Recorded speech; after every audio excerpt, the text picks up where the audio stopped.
about 4 core ingredients for your success. So if you want to go to the top, if you want to be successful in building your business, I'm in network marketing. I'm sure you are too. So we're going to talk about things that will help you with that. So I hope you're ready.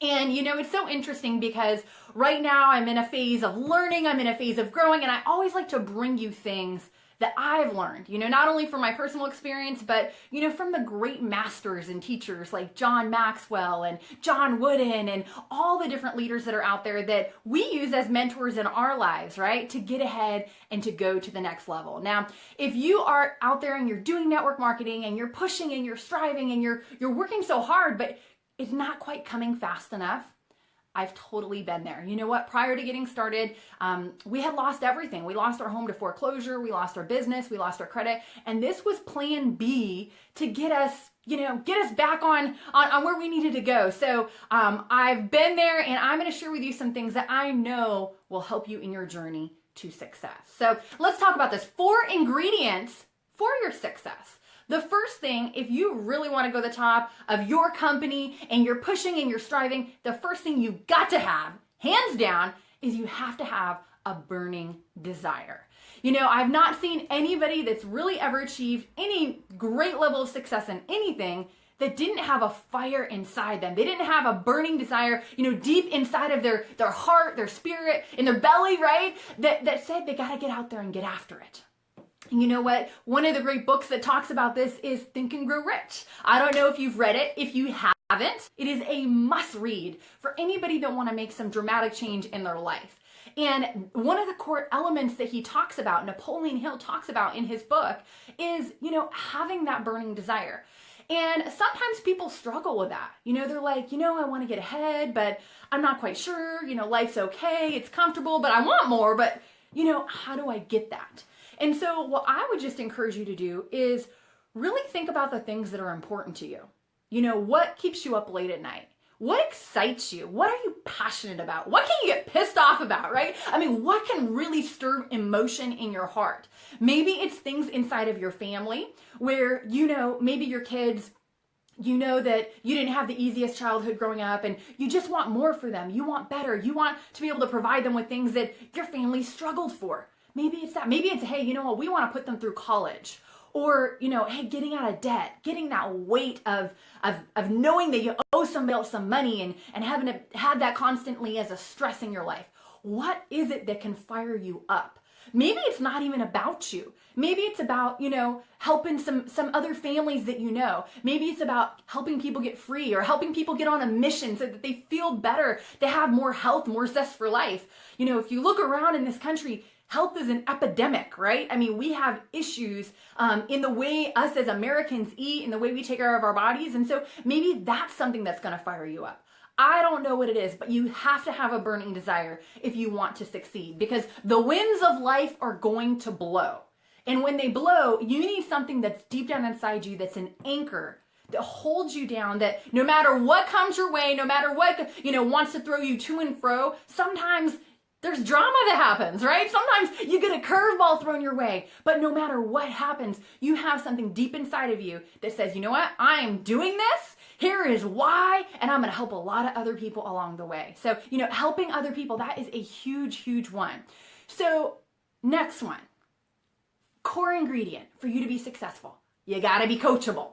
You know, it's funny because oftentimes when we come into network marketing, we have other past experiences. Some people, they maybe had a lot of success prior to doing this. You know, maybe they were successful in business, they had a great sales career, they did something of great value. Maybe they were a pastor, or they were a teacher, they ran a school, whatever it is. And then they come in and they think that network marketing's the same. Have you ever been there? Have you met somebody like that? Or maybe you've been that person, right? If you have, I want to know you're with me. You know what I'm talking about, where somebody comes in and like they think they know it all. You're like, trust me, you do not know it all. I got some things to share with you, right? So if that's ever happened to you, you know, you personally, or you've been the upline leader and someone's like, they think they got it going on. Network marketing is such a unique creature.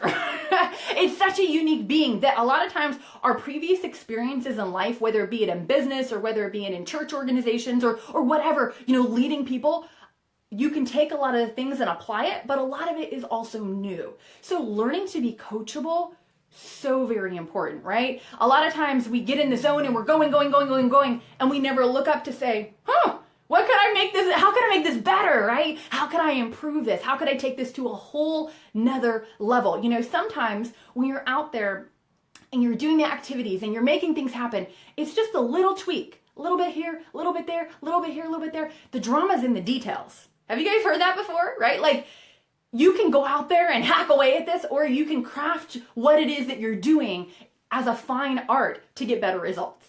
So being coachable is big. Now, if this has been adding some value to you so far, we're about halfway through. So if there's anybody that you think we should get them on before we cover the last couple, feel free to share or tag them so they can jump on with us.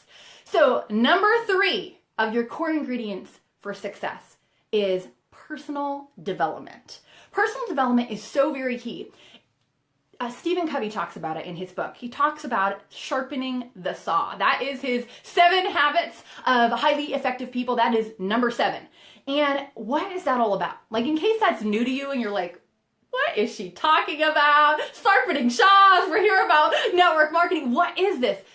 It's about working on your craft so you're better in different areas. When I came into this business years ago, okay, I was a hairdresser. We're talking a long time ago, okay? I was a hairdresser. My husband was a metal grinder, okay? Back in the day, I did like to experiment with some hair color. So I think I had like pink chunks in my hair. My husband, he had like purple on the top. We had facial piercings. I mean, we looked like kids, okay? But we also didn't really look like successful business people. And so what was interesting is through the concept of personal development, through learning and growing and realizing, hey, we're going to have to work on our people skills if we want to attract some people to us, right? We're going to have to learn how to change and grow and get comfortable with contacting people and prospecting and public speaking and things that are essential building blocks in our business. Personal development was huge for us. It's helped us to grow our mind. It's helped us to grow every other area that helps us do business with people. And in case, this is new to you, for you to succeed, you will need other people. We will need some other people in the process to have success. So personal development, highly recommend it. If you want to start with something, you can start with How to Win Friends and Influence People. That is an awesome book. You can start with Skill with People. That's another great one. Also, there's 2 on developing your daily habits. One of them is a book by Darren Hardy. The title escapes me. And then there's also another one that's very similar that is by, I'll have to look it up for you and put it in there. But everyday habits and personal development are absolutely essential for you succeeding in this business and really in any business for that matter. Number 4 of our 4 ingredients for success. You gotta be willing to work. We can read every book out there. We can do all kinds of crazy different things. We can have a burning desire in our heart, but if we don't get out there and get after it, not much is going to happen. Not much is going to happen. So we always got to do these other things too. But at the end of the day, it's about putting some numbers up on the board. It's about getting out there, going through the process, going through the journey. This is your journey. It's nobody else's, right? A lot of times we look at other people and we say, hey, you know what? They're going faster, or what happened here, or what happened here. Your journey is your journey, my friend. You don't have to look around. You don't have to compare. All you have to do is get your blinders on and go do what you have to do. If you do your personal development, it's going to magnify, it's going to amplify, it's going to put a little super on your natural and help you build momentum, because what you're doing is going to have greater return on your investment. Like, have you ever seen someone, they're brand new and they go out there and they show 10 plans and you're like, okay, great. And they maybe get a couple people to get started. But have you ever seen someone that has really worked on their craft? They've done some personal development. They've focused on improving who they are as people, and they go out there and they can show the same 10 plans, but get more people to sign up because they worked on their skills? Do you know what I'm talking about? That's what I'm talking about with personal development and being willing to work. So we got to get after it. We got to do our personal development. We got to be coachable. And last off, we have to have our burning desire. So I hope this was helpful to you guys. Definitely feel free to share it. You know, one of the things that's been absolutely huge for us in growing our business is learning how to scale it, right? We can't be all places at one time. But we know we got to always have, fishing lines in the water of different prospects that we're talking to. So a great way to do that is a very, very scalable way, is learning how to use social media to your benefit. What am I talking about? I'm talking about learning how to attract prospects to you. People that actually are like, hey, Miss Brenda, what's going on? I want to find out more. Hey, Meredy. Hey, they're reaching out to you because of the value that you're adding in the marketplace. If you would like to learn more about attracting prospects to you, then I have something that will help. If you click on the link that's listed in the description, you're gonna get my social media blueprint. This is 4 essential elements for attracting prospects to you using social media. So get that, it's my free gift to you. It was so great to see you all tonight. Great to be with you all. Take care, be blessed, have an amazing week. For more great training and to receive your free MP3 download on how to attract prospects using social media, the 4 essential elements to attracting prospects, visit summergeronimo.com.